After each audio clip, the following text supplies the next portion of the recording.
You are watching a trade confrontation unfold in real time, and according to the narrative emerging from recent events, former President Donald Trump's aggressive tariff strategy toward Canada is colliding with economic and political realities that could carry consequences for American consumers, businesses, and workers. The central claim is straightforward. Trump launched a high-stakes trade standoff, threatened sweeping tariffs, and escalated rhetoric against one of America's closest allies, only to find that Canada, under Prime Minister Mark Carney, is not backing down. While headlines have focused on fiery social media posts and dramatic tariff threats, 100% duties on Canadian goods, 50% levies on aircraft, and even talk of revoking certification for planes manufactured north of the border, the broader story centers on how Canada has responded and what that response means for the United States. At the World Economic Forum in Davos on January 20, 2026, Carney delivered remarks emphasizing that middle powers must work together or risk being sidelined, a message interpreted as a call for countries to coordinate rather than submit to pressure from larger economies. Trump reportedly reacted swiftly, disinviting Canada from a proposed Board of Peace, threatening across-the-board tariffs, and publicly referring to Carney as governor, language seen by critics as implying Canada should function as a subordinate state. Carney, however, did not retreat. Instead, he publicly reaffirmed his comments, dismissed tariff threats as bluster, and directly contradicted claims that he had softened his stance in private conversations. That public back and forth forms the backdrop to a much larger economic relationship.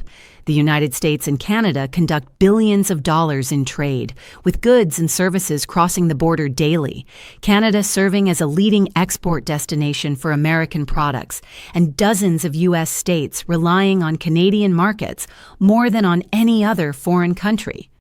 Energy is central to that interdependence, with Canada supplying a significant share of crude oil imported into the United States, meaning any sweeping tariff on Canadian energy could reverberate through gas prices and domestic inflation. The automotive supply chain is similarly integrated, with steel, aluminum, and auto parts moving back and forth across the border before final assembly, so new tariffs could disrupt production and raise costs for American manufacturers. Critics argue that broad tariff threats therefore risk harming U.S. consumers and workers as much as, or more than, their intended targets. Beneath the rhetoric lies another development. Canada reached a trade arrangement with China that adjusted tariff rates on certain products, including electric vehicles and agricultural exports, a move interpreted by some as diversification rather than defiance. Initially, Trump appeared to endorse the idea of Canada striking its own deals, but later reversed course and warned of severe consequences if Canada deepened economic ties with Beijing. Observers link that shift to broader geopolitical positioning, suggesting that Carney's Davos remarks signaled a willingness to align with other mid-sized economies, including India and Southeast Asian nations, to reduce over-reliance on a single partner.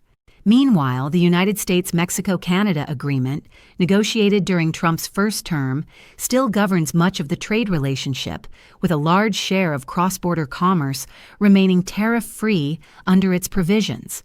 Imposing blanket tariffs would therefore require navigating or challenging the framework of that agreement, raising legal, political, and economic complications. Previous tariff rounds reportedly triggered retaliatory measures from Canada, declines in exports, and cost increases for American companies dependent on Canadian inputs, leading to exemptions and adjustments when economic strain intensified. The aircraft dispute adds another layer. Trump's suggestion that Canadian-built planes could be decertified prompted confusion among aviation experts, given that many of those aircraft already operate in U.S. airspace under existing Federal Aviation Administration approvals.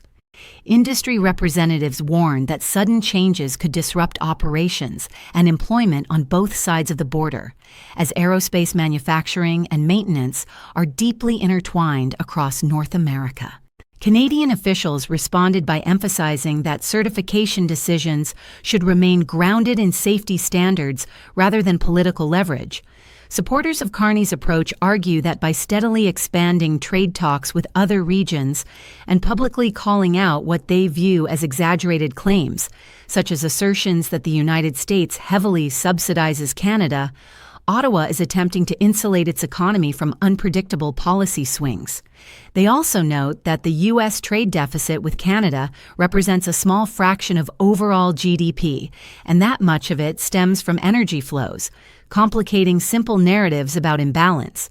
At the same time, Canada's own economy has felt strain from tariff tensions, with reports of manufacturing contraction, slower wage growth, and shifts in capital flows, underscoring that economic confrontation carries costs for both sides.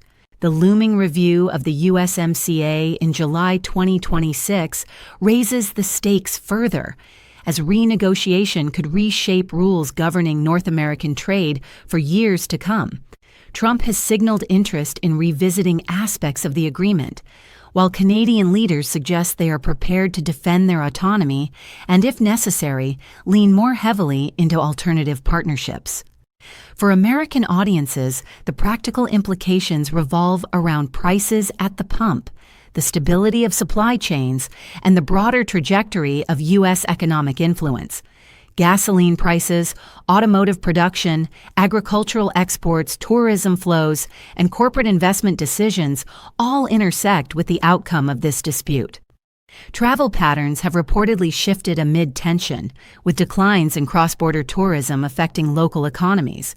Business groups on both sides are closely monitoring developments, aware that prolonged uncertainty can deter investment and complicate planning.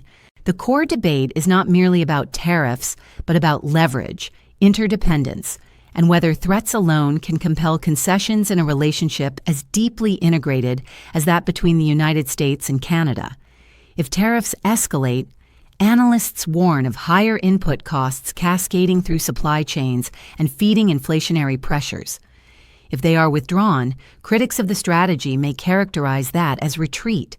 The coming months, especially the approach to the USMCA review, are likely to reveal whether this confrontation results in structural changes or gradual de-escalation. For now, the situation illustrates how closely linked the two economies remain and how political messaging intersects with economic reality as negotiations, public statements, and market reactions continue. Americans watching this story are advised to pay attention not only to rhetoric, but also to tangible indicators, corporate responses, trade data, and energy prices that reflect the real-world impact of policy decisions. The broader question is whether confrontation will redefine North American trade or reaffirm the mutual dependence that has characterized it for decades.